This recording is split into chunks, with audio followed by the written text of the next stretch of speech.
it's tough. Like, I mean, I've had, when I played men's field, I had a bunch of the guys on the other team were like trying to find out who the chick was. They're like, where's the chick? And they actually thought I felt really bad that this other guy, they're like, oh man, he didn't do so well, so he's the girl. And I take my helmet off and I go, hi, I'm the woman. And they're like, wait, what? But you're good. And I said, yeah. It's sometimes it's received very well and other times it's not. I mean, but that's life too. I mean, I've coached men's lacrosse before, or boys stuff, and even when I was in college and I'd go work with like a 6-year-old, boy, for example, sometimes they absolutely love it and they think it's great. And other times they're like, oh, there's a chick coaching me and you have to prove yourself. And it's like, to a 6-year-old? Like, I worked with a goalie and he was like, oh, I bet you can't score on me, yada, yada, yada. And I just ripped one top corner and he's like, he literally bowed down and goes, never mind.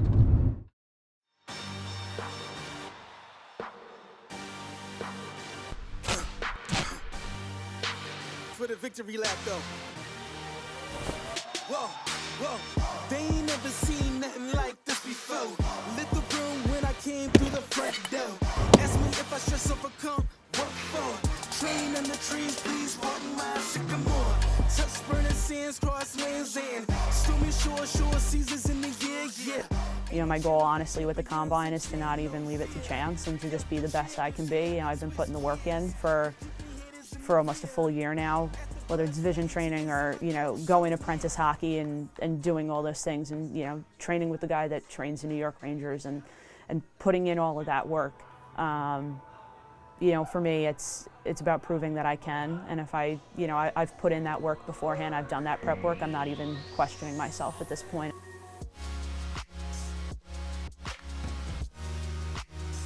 When I was 16, I went to a New York Titans game for my birthday. Probably not what most 16-year-old girls would want to do, but that was what I wanted to go and watch and see, and since then I was hooked. And my goal is to play at the highest level that I can for as long as I can, and the NLL is definitely a stepping stone that I want to hit.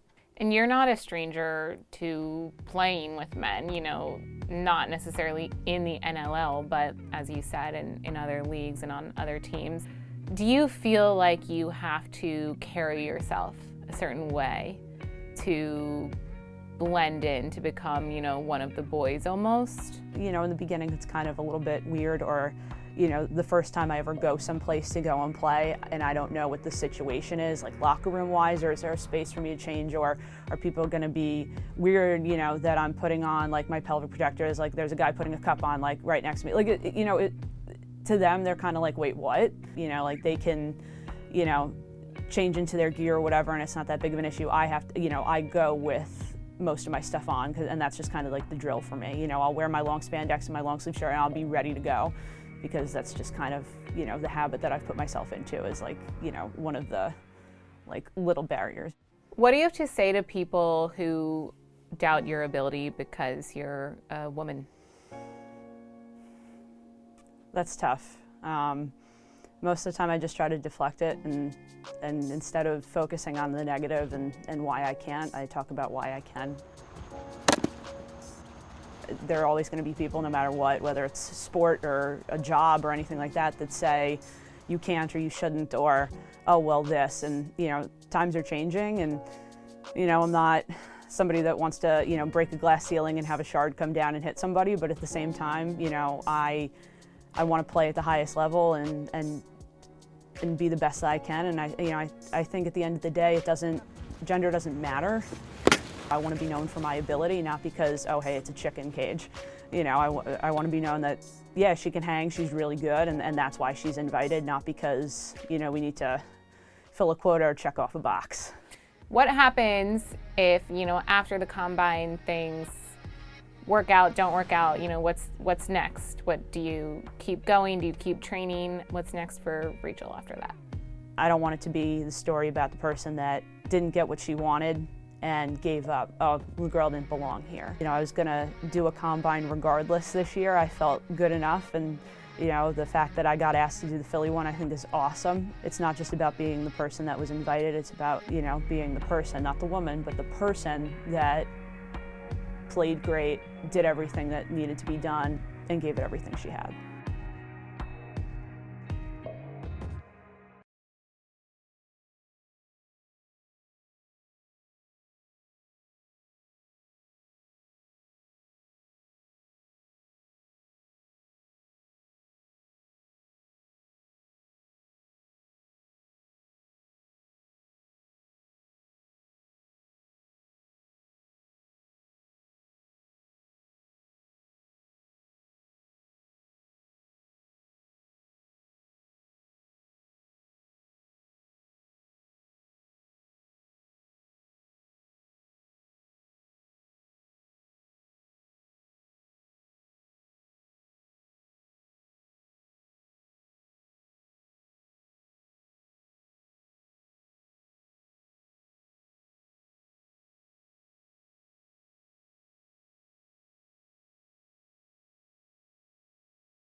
There's a shot on goal, swallowed up by Vallarelli.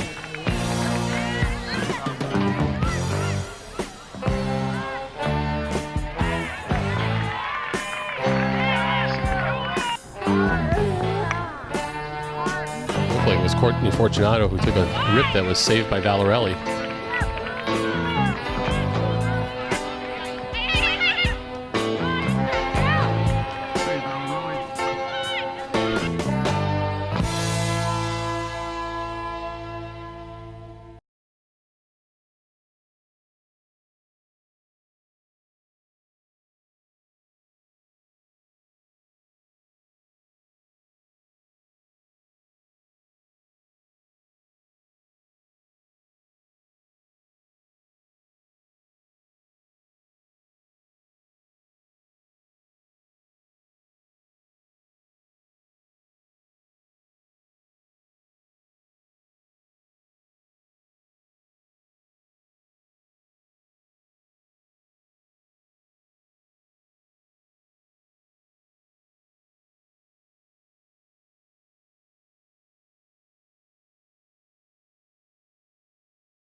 Is in the midst of a career year that's been nothing short of dominating.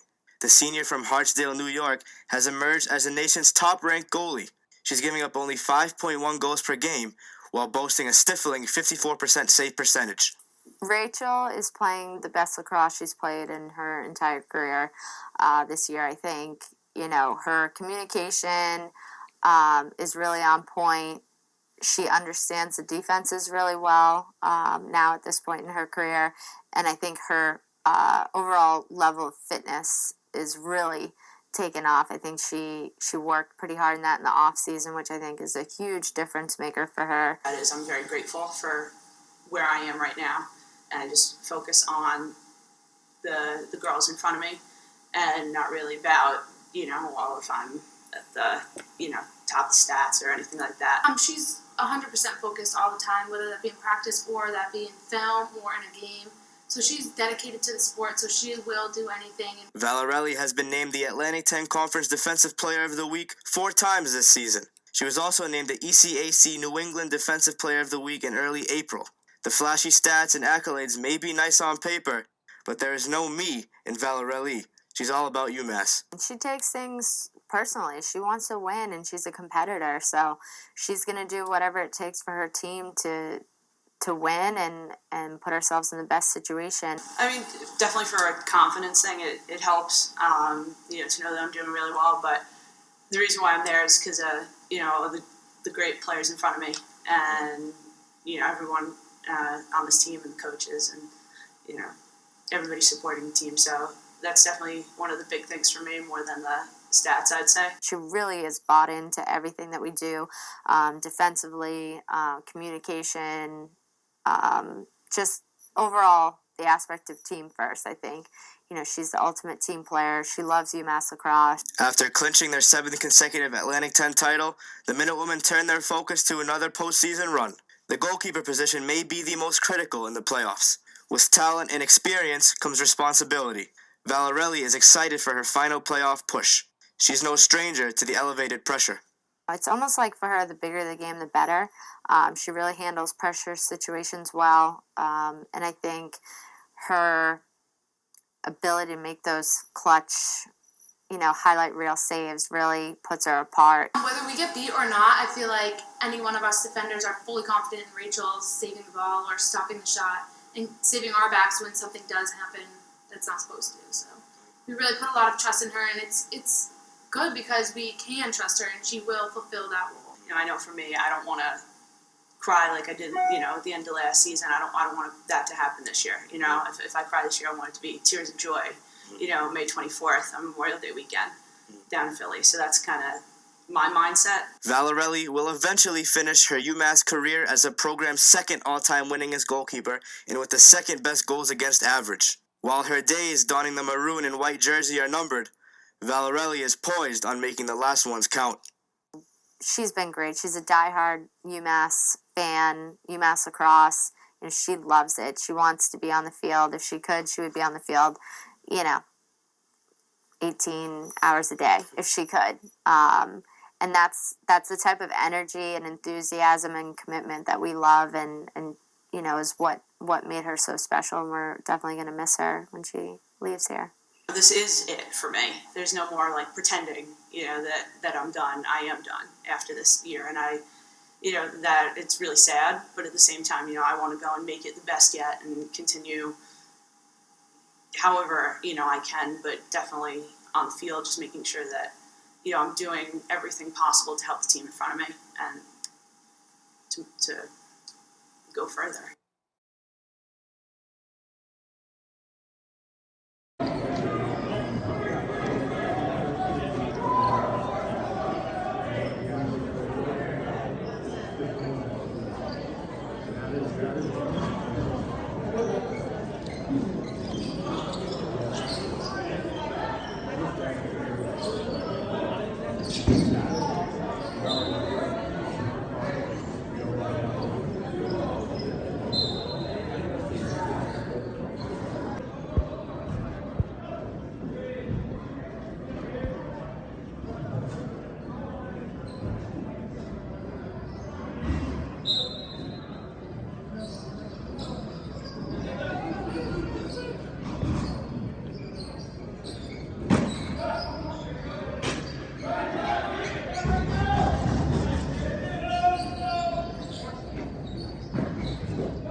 Don't let them get it. Get it, get it, get it, get it. It's not in.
Coming at a timely moment with Carly Lloyd. There's chatter around her potentially becoming a kicker for a team in the NFL. Do you relate to that situation at all with your current situation and the NLL? Yeah, I think so. I mean, you know, like I said before, there's always going to be people that say you can't, and you know, that's a hard question. I mean, yeah, you know, I think with somebody like Carly Lloyd, you know, she's great at what she does, and yeah, you know, is the ball shaped a little bit different? Is she wearing more equipment than she normally does? Yeah, you know, and I think that, you know, for her, she can do it, and she's capable, and you know, I think it's just kind of realizing like there are people that support her and say you can and you should, and go for it, and that's you know, I feel like the same exact thing with me. You know, Chris Collins reached out to me over Twitter. You know, and I've met him a couple times.